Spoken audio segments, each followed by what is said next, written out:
You're watching Average Joe Video. I'm Joe, and today, now that we have the brakes fixed on our Club Car Precedent, we are going to install new wheels and tires and some new hubcaps. Stay tuned.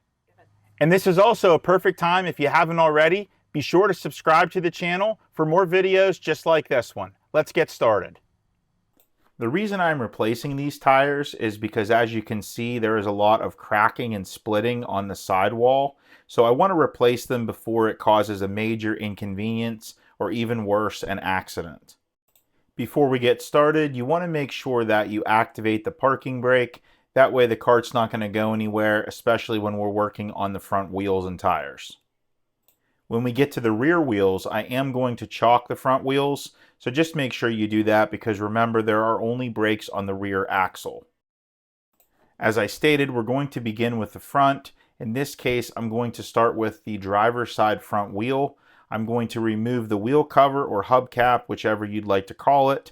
Notice that the back of the wheel covers do have clips. In this case, there's actually a couple of them missing, so you want to make sure they are intact, and if they're missing, it's not a bad idea to replace them. In this case, I actually have some new wheel covers, so I'm not too worried about it. Next, I'm going to loosen the lug nuts. For this, you're going to need a 3/4 inch socket. Remember, we are simply loosening the lug nuts before we jack up the front end. You do not want to remove the lug nuts entirely. In this case, I'm using an impact wrench. However, an impact wrench is not absolutely necessary. It just makes the job a little bit more efficient. As you can see, this side of the cart is actually missing the front hub dust cap. So I am going to order one of those. I don't have that right now, so I'm going to put the cart back together without it, and then I'm going to fix that at a later time. That's a simple fix. Now that the lug nuts are loosened on both sides, I'm going to jack up the front of the cart. You want to make sure that you position the jack correctly. That's actually what I'm trying to do here. There is very minimal clearance with the way that my garage floor is sloped, but it manages to fit in there. Again, this is just a low profile 3-ton jack from Harbor Freight. These jacks are awesome for the price point. Since we are only changing wheels and doing one at a time, there's no need to use jack stands. So as you can see, I am actually replacing wheel and tire combos. In other words, I'm not just putting new tires on the old rims. And the reason for that is because my local shops charge $10 per tire to mount it to the rim. And I really didn't want to struggle with this myself. So I found these tire and wheel combos on Sam's Club's website. If you're a Plus member, it's free shipping. These tire and wheel combos were actually $50.77 each. They are Greenball Greensaver Sawtooth tires with 8x7 white steel wheels. I'm actually adjusting the air pressure in these tires because Club Car calls for 20 psi, and at this point they are slightly overinflated, and I attribute this to the increase in temperatures that we've experienced lately in our area. I should also mention that the tire gauge I'm using is phenomenal. I've had that for about 5 or 6 years. Obviously, you can inflate the tire with it, and as I'm doing in this case, you can also deflate the tire with it. It saves a considerable amount of time whenever you can actually adjust the air pressure of the tire without removing the air chuck every single time. So if you're interested in a gauge like that, I will include a link in the description below. You need to check that out. This is a great time, if you haven't already, to consider subscribing to the channel. And if you're enjoying this video, please take a quick second to press that like button below.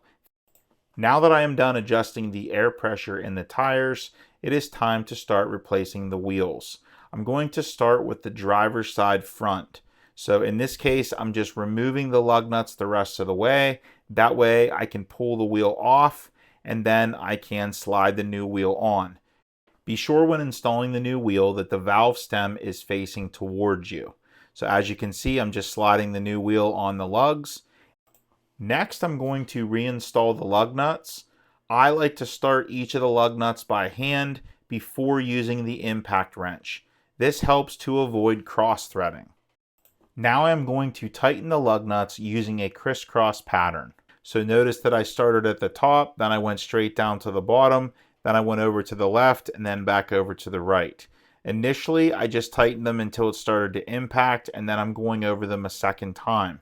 Once the cart is lowered onto the ground, I am going to tighten them a third time just to make sure they're good.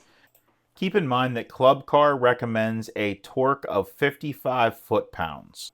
Unfortunately, I do not have a large torque wrench that goes up to 55 foot-pounds, so I'm just making sure that they are snug without over-tightening them.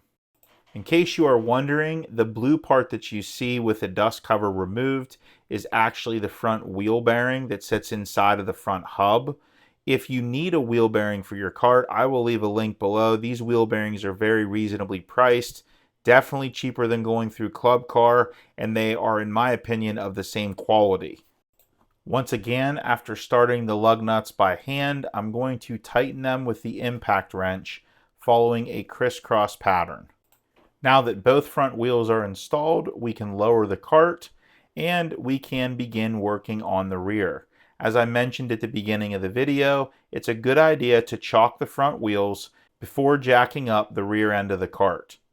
I'm going to begin by removing the wheel cover for the passenger side rear wheel, and then I'm going to loosen the lug nuts, the same way that I did on the front end of the cart. Now I am going to repeat the process on the driver's side rear wheel.